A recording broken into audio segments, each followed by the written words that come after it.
എവിടെയാണ് ഞങ്ങൾക്ക് ആദർശ വ്യതിയാനം ഉണ്ടായത്, പറയൂ, ഒന്ന് പറയൂ എന്നൊക്കെ പറഞ്ഞുകൊണ്ട് വെല്ലുവിളിച്ചു നമ്മുടെ നേതാക്കന്മാരും ഉസ്താദുമാരെ. ഇത് ഈ കാര്യത്തിൽ മാത്രമല്ല.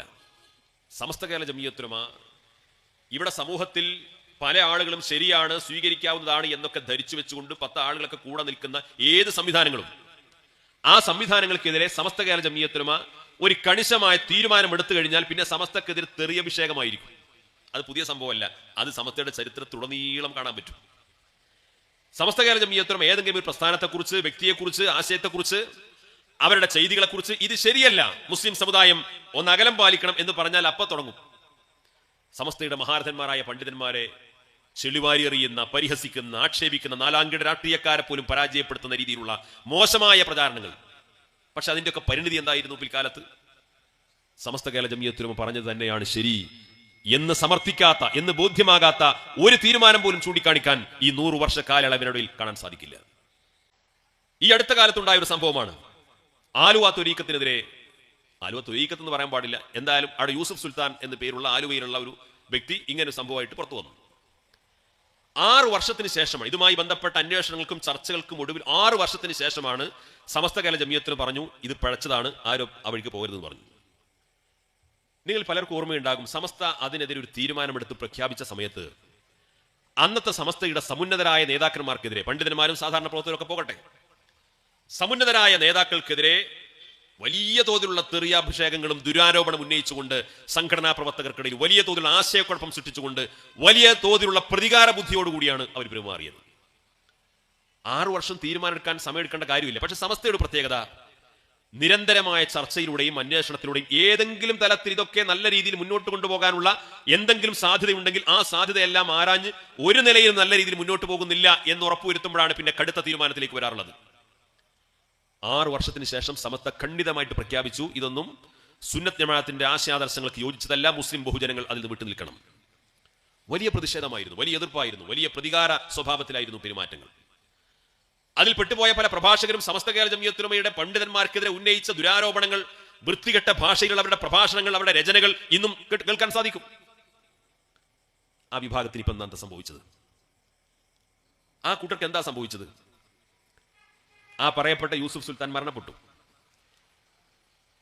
അദ്ദേഹത്തിന്റെ ഒരു മകൻ പറഞ്ഞു ഞാനാണ് പിൻഗാമി. ആ ത്വരീഖത്തുമായിട്ട് നടന്നിരുന്ന വേറൊരാൾ പറഞ്ഞു മകനല്ല, ഞാനാണ് പിൻഗാമി. ഇപ്പൊ ആ വിഭാഗം 2 ഗ്രൂപ്പുകളായിട്ട് അവർ തമ്മിൽ പരസ്പരം അടിച്ചുകൊണ്ടിരിക്കുകയാണ്. ഇപ്പൊ സമസ്തനെ തല്ലാൻ സമയമല്ല, ഇപ്പൊ അവർ തമ്മിൽ അടിച്ചുകൊണ്ടിരിക്കുകയാണ്. അത് ഛിന്ന ഭിന്നമായി. അതിന്റെ വല്ല പരിപാടി നിങ്ങൾ കേൾക്കാറുണ്ടോ? അവിടെ എവിടെയെങ്കിലും പ്രഭാഷണം കേൾക്കാറുണ്ടോ? അവരുമായി ബന്ധപ്പെട്ട് എന്തെങ്കിലും കേൾക്കാറുണ്ടോ? ഛിന്ന ഭിന്നമായി. എന്തൊക്കെയായിരുന്നു അതിനെക്കുറിച്ച് പറഞ്ഞിരുന്നത്? സമസ്ത കേരള ജംഇയ്യത്തുൽ ഉലമ ആദ്യം ഒരു കാര്യം പറയുന്ന സമയത്ത് പലർക്കും അത് കൈപ്പായി അനുഭവപ്പെടുമെങ്കിൽ പിന്നീട് അത് മധുരിക്കും എന്നതാണ് സമസ്തയുടെ തീരുമാനങ്ങളുടെ പ്രത്യേകത. നമുക്കെല്ലാവർക്കും ഓർമ്മയുള്ള കാര്യമാണ്, പ്രവാചകർ സ്വല്ലല്ലാഹു അലൈഹി വസല്ലം തങ്ങളുടെ പേരിൽ ഇത് തിരുകേശമാണ്, ഷഹർ മുബാറക്കാണ് എന്ന് പറഞ്ഞുകൊണ്ട് ഇവിടെ കൊണ്ടുവന്നു വലിയ ആത്മീയ ചൂഷണവും പ്രചാരണവും നടത്തി. എന്തായിരുന്നു അന്നത്തെ വിവാദങ്ങൾ? അതുമായി ബന്ധപ്പെട്ട വിശദീകരണ സമ്മേളനങ്ങൾക്കൊക്കെ പോകുന്ന ആളുകൾക്കെതിരെ എന്ത് കടുത്ത ഭീഷണികളായിരുന്നു! പല രീതിയിലുള്ള ആക്രമണങ്ങൾ അന്ന് സമസ്തയുടെ പണ്ഡിതന്മാരും നേതാക്കൾക്കും നേരിടേണ്ടി വന്നു. എന്താണ് അവസാനം സംഭവിച്ചത്? അവസാനം എന്താണ് സംഭവിച്ചത് നിങ്ങൾ നോക്കൂ. ആ വിശുദ്ധമായ, അവരുടെ ഭാഷയിൽ പറഞ്ഞാൽ ആ ഷഹർ മുബാറക്ക് ലഭിച്ചു എന്ന് പറയപ്പെടുന്ന ആളുടെ ആത്മകഥ പുസ്തകമായിട്ട് പുറത്തിറങ്ങി. ഞാൻ അവരെ ആക്ഷേപിക്കാനോ വിമർശിക്കാൻ വേണ്ടിയിട്ടല്ല, പക്ഷെ സമസ്ത ഒരു തീരുമാനമെടുക്കുകയും അത് സംബന്ധമായ പ്രഖ്യാപനം നടത്തുകയും ചെയ്താൽ അത് സംബന്ധമായിട്ട് വലിയ തോതിലുള്ള തെറിയഭിഷേകങ്ങളും എതിർപ്പുകളും വിമർശനങ്ങളും അതിന്റെ പേരിൽ പല കോലാഹലങ്ങളും നാട്ടിലുണ്ടായിട്ടുണ്ടാകും. പക്ഷേ ആ ശബ്ദ കോലാഹലങ്ങളൊക്കെ അടങ്ങിയതിനു ശേഷം ശരിക്കും നെഞ്ചത്ത് കൈവച്ച് നോക്കിയാൽ അറിയാം സമസ്ത പറഞ്ഞതാണ് ശരിയെന്ന്. ആ തിരുകേശം ലഭിച്ചു എന്ന് പറയപ്പെടുന്ന മഹാനവറുകളുടെ ആത്മകഥ പുറത്തിറങ്ങി കഴിഞ്ഞ ഏതാനും മാസങ്ങൾക്ക് മുമ്പ്. അത് തിരുകേശമാണെങ്കിൽ, അത് ഷഹർ മുബാറക്കാണെങ്കിൽ ആ ആത്മകഥാ പുസ്തകത്തിലെ ഏറ്റവും പ്രധാനപ്പെട്ട അധ്യായം അതായിരിക്കും. ആ പുസ്തകത്തിൽ അധ്യായം പോയിട്ട്, ഒരു പാരഗ്രാഫ് പോയിട്ട് ഒരു വരി പോലും അതിനെക്കുറിച്ച് പരാമർശിച്ചില്ല. ഒരു വരി പോലും അതിനെക്കുറിച്ച് പരാമർശിച്ചിട്ടില്ല. എന്താണ് കാരണം? സമസ്ത കേരള ജംഇയ്യത്തുൽ ഉലമ അതിന്റെ ആധികാരികതയിൽ സംശയം പ്രകടിപ്പിച്ചുകൊണ്ട് അതിന്റെ ആധികാരികത സ്ഥിരീകരിക്കണമെന്ന ആവശ്യം ഇവിടെ അന്തരീക്ഷത്തിൽ മുഴങ്ങി നിൽക്കേ അത് ആ അർത്ഥത്തിൽ സമർത്ഥിക്കാനോ സ്ഥിരീകരിക്കാനോ തെളിവ് സഹിതം രേഖപ്പെടുത്താനോ സാധിക്കാത്ത ഘട്ടം വന്നപ്പോ സ്വന്തം ആത്മകഥാ പുസ്തകത്തിൽ നിന്ന് പോലും അത് തൽക്കാലം മാറ്റിവെക്കേണ്ടി വന്നു എന്ന് പറഞ്ഞാൽ ഇതാണ് സമസ്ത കേരള ജമിയത്തുലമയുടെ പ്രത്യേകത.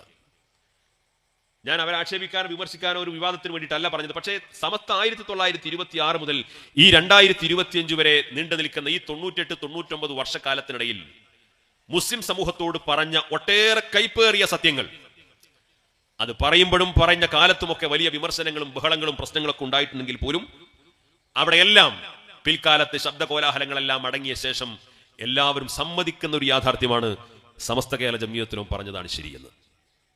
ഇത് കേരളത്തിന്റെ സാധാരണ ചിന്തിക്കുന്ന മുസ്ലിം സമൂഹത്തിന്റെ ഒരു പൊതുവായ വിശ്വാസവും ധാരണയുമാണ്. ഈ വിശ്വാസ്യതയെ നിലനിർത്തിക്കൊണ്ട് മുന്നോട്ട് പോകാൻ നമുക്ക് സാധ്യമാകണം. ഈ വിശ്വാസ്യത നിലനിർത്തി മുന്നോട്ട് കൊണ്ടുപോകുന്ന ഒരു പണ്ഡിത നേതൃത്വമാണ് നമുക്കുള്ളത്. ഒരിക്കലും കഴിഞ്ഞ കാലം നമ്മുടെ നേതൃത്വത്തെയോ പാരമ്പര്യത്തെയോ പൈതൃകത്തെയോ ഫത്വകളെയോ പ്രസ്താവനകളെയോ ആഹ്വാനങ്ങളെയോ തള്ളിപ്പറയേണ്ട ഒരു ഗതികേടിലേക്ക് ഈ പ്രസ്ഥാനത്തിന് ഇന്നു വരെ വന്നിട്ടില്ല. എന്നാൽ ഇവിടുത്തെ ബിദഈ പ്രസ്ഥാനങ്ങളൊക്കെ എന്ന് പറഞ്ഞുകൊണ്ടിരിക്കുന്ന കാര്യം എന്താണ്? ജമാഅത്തെ ഇസ്ലാമിയുടെ കേരള അമീർ ഏതാനും ആഴ്ചകൾക്ക് മുമ്പാണ്, ആഴ്ചകളുമായിട്ടില്ല, ഒരു 8-10 ദിവസത്തിനിടയിലാണ് കേരളത്തിലെ പ്രമുഖമായ ഒരു ചാനലിന് അഭിമുഖം കൊടുത്തിട്ട് പറഞ്ഞു, നിങ്ങളാരും മൗദൂദികൾ എന്ന് വിളിക്കരുത്, ഞങ്ങൾ അങ്ങനെ മൗദൂദികളൊന്നുമല്ല. ജമാഅത്തെ ഇസ്ലാമി സ്ഥാപിച്ചത് അബുൽ മൗദൂദിയാണെന്ന് ശരി, പക്ഷേ അബുൽ മൗദൂദിയുടെ പല ആശയങ്ങളും ഞങ്ങൾക്ക് യോജിപ്പില്ല, അതുകൊണ്ട് ഞങ്ങളെ മൗദൂദികൾ എന്ന് വിളിക്കരുത്. ഇത് ജമാഅത്തെ ഇസ്ലാമിൽ നിന്ന് പുറത്താക്കപ്പെട്ട ആളല്ല പറയണത്, ജമാഅത്തെ ഇസ്ലാമിൽ നിന്ന് രാജിവെച്ച ആളല്ല പറയുന്നത്. ഇന്നും ജമാഅത്തെ ഇസ്ലാമിയുടെ അമീറായിട്ടുള്ള വ്യക്തിത്വമാണ് പറയുന്നത്, അബുൽ മൗദൂദിയുമായിട്ട് ഞങ്ങൾക്ക് അഭിപ്രായ വ്യത്യാസമുണ്ട്, അദ്ദേഹത്തിന്റെ എല്ലാ ആശയങ്ങളും ഞങ്ങൾക്ക് യോജിപ്പില്ല. ഇന്നും IPH ബുക്ക് സ്റ്റാളിൽ അബുൽ മൗദൂദിയുടെ ധാരാളം പുസ്തകങ്ങൾ വിപണനം ചെയ്തുകൊണ്ടിരിക്കുന്ന ഈ സമയത്താ പറയുന്നത് ഞങ്ങളെ മൗദൂദികൾ എന്ന് വിളിക്കരുത്. എന്താ സ്വന്തം സ്ഥാപക നേതാവിനെ തള്ളിപ്പറയേണ്ടി വന്നു എന്ന് പറഞ്ഞാൽ ആ പ്രസ്ഥാനത്തെ ധാർമ്മികമായ ഒരു മതസംഘടന എന്ന് വിളിക്കാൻ പറ്റുമോ? ആ പ്രസ്ഥാനത്തിന് നേതൃത്വം കൊടുക്കുന്നവർക്ക് കേരളത്തിലെ മുസ്ലിം സമൂഹത്തിന് വിശ്വാസപരമായും കർമ്മപരമായും നിങ്ങൾ സഞ്ചരിക്കേണ്ട വഴി ഇതാണെന്ന് പറയാൻ ധാർമ്മികമായ അവകാശമുണ്ടോ? അവർക്ക് അവരുടെ സ്ഥാപക നേതാവിനെ പോലും തള്ളിപ്പറയേണ്ടി വന്നു. കേരളത്തിലെ മുജാഹിദ് പ്രസ്ഥാനത്തിന്റെ ഇന്നും ജീവിച്ചിരിക്കുന്ന സമുന്നതനായ നേതാവാണ് ഡോക്ടർ ഹുസൈൻ മടവൂർ. ഏതാനും ദിവസങ്ങൾക്ക് മുമ്പ് അദ്ദേഹത്തിന്റെ പ്രഭാഷണങ്ങൾ സാമൂഹ്യ മാധ്യമങ്ങളിലൂടെ വ്യാപകമായി പ്രചരിച്ചു. എന്താ അദ്ദേഹം പറഞ്ഞത്? ഞങ്ങളെ വഹാബികൾ എന്ന് വിളിക്കരുത്. ആരാ വഹാബികൾ? ആരാ മുഹമ്മദ് അബ്ദുൽ വഹാബ്? മുഹമ്മദ് ബിൻ അബ്ദുൽ വഹാബിനെ കേരളത്തിലെ ഇന്ത്യയിലെ ഏതെങ്കിലും ബിദഈ പ്രസ്ഥാനങ്ങൾക്ക് തള്ളിപ്പറയാൻ പറ്റുമോ? മുഹമ്മദ് അബ്ദുൽ വഹാബിനെ കേരളത്തിലെ മുജാഹിദ് വിഭാഗത്തിലെ 8 ഗ്രൂപ്പുകൾക്കും തള്ളിപ്പറയാൻ പറ്റൂല. കേരളത്തിലെ മുജാഹിദ് 8 ഗ്രൂപ്പായിട്ട് നിൽക്കുകയാണ് ഇപ്പോൾ. 8 ഗ്രൂപ്പിനും മുഹമ്മദ് അബ്ദുൽ വഹാബിനെ തള്ളിപ്പറയാൻ കഴിയില്ല. ജമാഅത്തെ ഇസ്ലാമിക്ക് തള്ളിപ്പറയാൻ കഴിയില്ല. തബ്ലീഗ് ജമാഅത്തിന് തള്ളിപ്പറയാൻ കഴിയില്ല. ഈ ബിദഈ പ്രസ്ഥാനത്തിന്റെ അന്തർധാരയിലുള്ള എല്ലാവരും മുഹമ്മദ് അബ്ദുൽ വഹാബിനെ വാഴ്ത്തി പറയുന്നവരും ആ ആശയധാര സ്വീകരിച്ചവരും ആശയത്താൽ പ്രചോദിതമായവരുമാണ്. പക്ഷേ മുഹമ്മദ് അബ്ദുൽ വഹാബ് വഹാബിസം എന്നൊക്കെ പറഞ്ഞാൽ ഇന്നത് സമൂഹത്തിൽ പരസ്യമായി ഞങ്ങൾ അതിന്റെ ആളാണെന്ന് പറയാൻ പോലും സാധിക്കാത്ത വിധത്തിൽ അത്രമാത്രം വഹാബിസം എന്താണ് എന്ന് നാട്ടിൽ തിരിച്ചറിയപ്പെട്ടു. അത് മുസ്ലിങ്ങൾക്ക് മാത്രമല്ല, സുന്നികൾക്ക് മുജാഹിദുകൾക്ക് മാത്രമല്ല, എല്ലാ വിഭാഗം ആളുകളും അത് കൃത്യമായിട്ട് തിരിച്ചറിയപ്പെടുന്ന സാഹചര്യം ഉണ്ടായി. നമ്മുടെ നാട്ടിലെ നമ്മുടെ കൂടെ ജീവിക്കുന്ന സഹോദരന്മാർ എന്ന അർത്ഥത്തിൽ അവരുടെ സൗഹൃദവും ബന്ധമൊക്കെ കാത്തു സൂക്ഷിക്കുന്നതോടൊപ്പം തന്നെ ബിദഈ ആശയങ്ങളുമായിട്ട് ഒരു നിശ്ചിത അകലം പാലിക്കാൻ നമ്മൾ നിർബന്ധിതരാണ്. അത് നമ്മളിപ്പോൾ പറയുന്ന ഒരു സുന്നത്തെ മാറ്റ തീവ്രമൊന്നുമല്ല. പല ആളുകളും പറയുന്നത് ഇപ്പോൾ 110 ഇറങ്ങിയിട്ടുണ്ട്, ഇപ്പോൾ 110 ഇറങ്ങിയൊന്നുമില്ല. അത് പണ്ട് കാലം മുതലേ ഇവിടെ സമൂഹത്തിൽ നിലനിൽക്കുന്ന അതിനുവേണ്ടി സ്ഥാപിക്കപ്പെട്ട രീതിയാണ്. ബിദഈ പ്രസ്ഥാനങ്ങളുമായിട്ട് അകലം പാലിക്കുക എന്ന് പറയുന്നത് ഇവരുമായിട്ട് ഇടപഴകി ജീവിക്കുമ്പോൾ ഉണ്ടാകുന്ന സങ്കര സംസ്കാരമുണ്ട്. ആ സങ്കര സംസ്കാരം ഒരു മഹല്ലിൽ ഒരു കുടുംബത്തിൽ രൂപപ്പെട്ട് കഴിഞ്ഞാൽ പരിശുദ്ധ ഇസ്ലാമിന്റെ യഥാർത്ഥ ആചാര അനുഷ്ഠാന ക്രമങ്ങളെല്ലാം അതിന് അപജയങ്ങൾ സംഭവിക്കും. വളരെ തന്ത്രപരമായിട്ടാണ് ഇന്ന് ബിദഈ പ്രസ്ഥാനങ്ങൾ അത്തരം പ്രചാരണങ്ങൾ സ്വീകരിച്ചുകൊണ്ടിരിക്കുന്നത്. നേരത്തെ പറഞ്ഞ പോലെ മുഹമ്മദ് അബ്ദുൽ വഹാബിന്റെ പേര് അവർക്ക് പറയാൻ നിർവാഹമില്ല, മൗദൂദിയുടെ പേര് പറയാൻ നിർവാഹമില്ല, ജമാഅത്തെ ഇസ്ലാമി മുജാഹിദ് പ്രസ്ഥാനം പറയാൻ നിർവാഹമില്ല. അപ്പോൾ സ്വാഭാവികമായിട്ടും പുതിയ ചില രീതികളും ടെക്നിക്കുകളും ഉപയോഗിച്ചുകൊണ്ട് നമ്മുടെ സാധാരണക്കാരായ ഉമ്മമാരെയും സഹോദരിമാരെയും ചെറുപ്പക്കാരും ഒക്കെ തെറ്റിദ്ധരിപ്പിക്കാൻ പല രീതികൾ സ്വീകരിക്കുക. ഈ രീതികൾ സ്വീകരിക്കുന്നതിന് ആദ്യത്തെ ഫലം എന്താണ്? ഘട്ടം ഘട്ടമായിട്ട് നമ്മുടെ അഹ്ലുസ് സുന്നത്ത് വൽ ജമാഅയുടെ വിശ്വാസ ആചാര അനുഷ്ഠാന ക്രമങ്ങളെ ചെറുതാക്കി കൊണ്ടുവന്ന് ഒരു വരണ്ട മുസ്ലിം സൃഷ്ടിക്കുന്ന ആത്മീയത കൈമോശം എന്ന ഒരു വരണ്ട മുസ്ലിം സൃഷ്ടിക്കുന്ന യഥാർത്ഥ വിദ്യാർത്ഥിന്റെ പ്രൊഡക്റ്റ് രൂപപ്പെടുക എന്നതാണ്.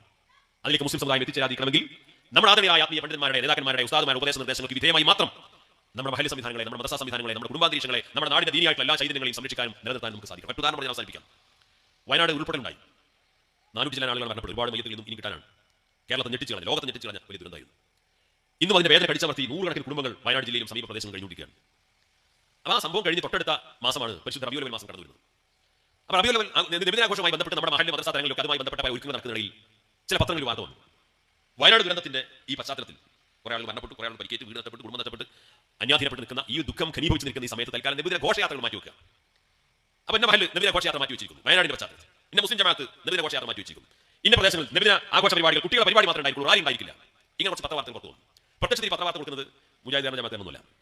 നമ്മുടെ ചില മാധ്യമത്തിലുണ്ടാവും ചില ഭാരവാഹികൾ ഇതിനെക്കുറിച്ച് വലിയ ഇവർ കൊണ്ടു നടക്കുന്ന ഈ ഹിക്മത്തൊന്നും തിരിയാത്ത പാവങ്ങളുണ്ടാവും. അവരോട് പറയാം, ആ പാവങ്ങൾ മരണപ്പെട്ട് വാപ്പാനെ നഷ്ടപ്പെട്ടു, ഉമ്മ നഷ്ടപ്പെട്ടു, ഭാര്യ നഷ്ടപ്പെട്ട, എല്ലാം നഷ്ടപ്പെട്ട ഒരു നാട് മുഴുവൻ വിളിച്ചുപോയി. അതിനിടയിൽ നമ്മളിങ്ങനെ പായസവും മിഠായിക്ക് വിതരണം ചെയ്തിട്ട് പാട്ടും പാടി കൂടെ ഘോഷയാത്ര നടത്തുക പറഞ്ഞു കഴിഞ്ഞാൽ അത് അവരോട് ചെയ്യുന്ന വലിയ നീതികേടാണ്. എന്തിനാ മൊഴി തോന്നുന്നത്? എന്താ മൊഴി പാരായണം? എന്തായാലും ഗുണം? അതേതാ ഫുട്ബോൾ ടൂർണമെന്റിൽ കപ്പടിച്ചിട്ട് നടത്തുന്ന ഘോഷയാത്ര അല്ലല്ലോ. നബിദിനാഘോഷം എന്ന് പറയുന്നത് നബിദിനാഘോഷത്തിന്റെ ഏത് പരിപാടികളാണെങ്കിലും അത് അടിസ്ഥാനപരമായ ഒരു ആരാധന കൂടിയാണ്, പ്രവാചക സ്നേഹം. പക്ഷെ അതൊന്നും ഒക്കെ മറച്ചു വെച്ചുകൊണ്ട് വളരെ തന്ത്രപരമായിട്ട് നബിദിനാഘോഷയാത്ര മാറ്റി. ഇവിടെ വിദായി പ്രസ്ഥാനങ്ങൾ തന്ത്രപരമായിട്ട് സ്വീകരിച്ച സമീപനായി. പക്ഷേ പെട്ടെന്ന് നമ്മുടെ ഉസ്താദുമാരും പണ്ഡിതന്മാരും മഹല്ല് ഭാരവാഹികൾ കൊണ്ടു പ്രവർത്തിച്ചപ്പോൾ അതെല്ലാവരും പിന്തിരിഞ്ഞു. അപ്പൊ നമ്മൾ പോലും അറിയാതെ നമ്മളെ കൊണ്ട് ഇത്തരത്തിലുള്ള ആചാരാനുഷ്ഠാനങ്ങളിൽ നിന്ന് മെല്ലെ മെല്ലെ പിറകോട്ട് ബന്ധിപ്പിക്കുന്ന ചില ശ്രമങ്ങൾ. അടുത്ത ചിലപ്പോൾ പറയും, എന്തിനാണ് ഇപ്പൊ അങ്ങനെ ഇറച്ചി ചോറൊക്കെ ഉണ്ടാക്കുക? ഇതൊക്കെ ഭക്ഷണത്തിന് വകയില്ലാത്ത കാലത്ത് ഓരോ ആളുകൾ നടപ്പാക്കിയത്. ഇപ്പൊ ഏത് വീട്ടിലാണ് ഭക്ഷണം ഇല്ലാത്തത്? അപ്പൊ നമ്മൾ തൽക്കാലം പായസം വിതരണം ചെയ്താൽ മതി, തൽക്കാലം മിഠായി വിതരണം ചെയ്താൽ മതി. അങ്ങനെ അഹ്ലുസ് സുന്നത്ത് വൽ ജമാഅയുടെ ആശയാദർശങ്ങളെ ആചാരങ്ങളൊക്കെ വെട്ടിച്ചുരുക്കി നമ്മുടെ കൂടെ നിന്നുകൊണ്ട് ഇല്ലായ്മ ചെയ്യാൻ സംബന്ധം ഈ സങ്കര സംസ്കാരം രൂപപ്പെട്ടാൽ സംഭവിക്കാൻ പോകുന്നതാണ്. അതുകൊണ്ട് വിദായി പ്രസ്ഥാനങ്ങളുടെ അകലം പാലിക്കേണ്ടത് അകലം പാലിച്ചുകൊണ്ട് നമ്മുടെ വ്യക്തിത്വം ഉയർത്തിപ്പിടിച്ചുകൊണ്ട് മുന്നോട്ട് പോകണം. നാടിന്റെ നമുക്ക് വേണ്ടി, പൊതുവായ സാമൂഹ്യ നമുക്ക് വേണ്ടി എല്ലാ കാര്യങ്ങളും സഹകരിക്കാം. പക്ഷേ ആശയാദർശങ്ങളിൽ വിട്ടുവീഴ്ച ചെയ്യാത്ത വിധം നമ്മൾ അഹ്ലുസ് സുന്നത്ത് വൽ ജമാഅയുടെ ആശയാദർശങ്ങൾക്ക് അനുസരിച്ചുകൊണ്ട് ജീവിക്കുന്നവരാണ് ഞാൻ എന്റെ വ്യക്തിത്വം എല്ലായിടത്തും ഉയർത്തിപ്പിടിച്ചുകൊണ്ട് ജീവിക്കുമെന്ന ബോധത്തോടു കൂടി മുന്നോട്ട് പോകുന്ന ചെറുപ്പക്കാരും പുതിയ തലമുറയുമാണ് നമുക്ക് വളർന്നു വരേണ്ടത്. അല്ലാതെ പരസ്പരം ഇടപെടൽ അവസാനം ഈ സങ്കര സംസ്കാരം രൂപപ്പെട്ട് സുന്നിയല്ല, മുജാഹിദുമല്ല, ജമാഅത്തുമല്ല, ഒന്നുമല്ലാത്ത അടിസ്ഥാനപരമായി വിദായി പ്രസ്ഥാനങ്ങൾ ആഗ്രഹിക്കുന്ന അഹ്ലുസ് സുന്നത്ത് വൽ ജമാഅയെ നശിപ്പിക്കുന്ന ഈ അജണ്ടകൾ കഴിഞ്ഞു അറിയാതെയോ കൂട്ടി നിൽക്കുന്ന അവസരം ഒരിക്കലും ഉണ്ടാകാൻ പാടില്ല. അല്ലാഹു കാത്തിരക്ഷിക്കുമാറാകട്ടെ. അപ്പോൾ അതുകൊണ്ട് വളരെ തന്ത്രപരമായിട്ടാണ് ഇപ്പോൾ വിദായി പ്രസ്ഥാനങ്ങൾ പലയിടങ്ങളിൽ നുഴഞ്ഞുകൊണ്ടിരിക്കുന്നത്. വാട്സ്ആപ്പ് ഗ്രൂപ്പിൽ ചേർക്കും അവർ, മറ്റു പല രീതികൾ നമ്മളെ ബൈൻവാഷ് ചെയ്യാൻ ശ്രമിക്കും. ഒരുപക്ഷെ മതപരമായ കാര്യങ്ങളൊക്കെ ആധികാരികമായി പഠിക്കാനൊന്നും എല്ലാവർക്കും സാധിച്ചോണമെന്നില്ല. മദ്രസാ വിദ്യാഭ്യാസമോ നമ്മുടെ ഉസ്താദുമാരുടെ പ്രഭാഷണം കേട്ടൊക്കെയുള്ള ഒരു സാമാന്യ ധാരണയും പരിചയമൊക്കെ ഉണ്ടാവുക. അത് വളരെ തന്ത്രപരമായിട്ട് അവരെ തെറ്റിദ്ധരിപ്പിച്ചുകൊണ്ട് നമ്മുടെ ആശയത്തിൽ വ്യതിരിപ്പിക്കാനൊക്കെയുള്ള ശ്രമങ്ങൾ വിദായി പ്രസ്ഥാനക്കാർ വളഞ്ഞ വഴികളിലൂടെ ചതിപ്രയോഗങ്ങളിലൂടെ നടത്തിക്കൊണ്ടിരിക്കുന്ന ഒരു കാലമാണ്. അപ്പോൾ അത് തിരിച്ചറിഞ്ഞുകൊണ്ട് നല്ല രീതിയിൽ ഇത്തരം കാര്യങ്ങളൊക്കെ തിരിച്ചറിയാനും മനസ്സിലാക്കാനും ദീനുമായി ബന്ധപ്പെട്ട എന്ത് വിഷയം വന്നാലും നമ്മൾ തിരിച്ചറിയേണ്ട കാര്യം സമസ്ത കേരള ജമിയത്തുലമ അത് പറഞ്ഞിട്ടുണ്ടോ?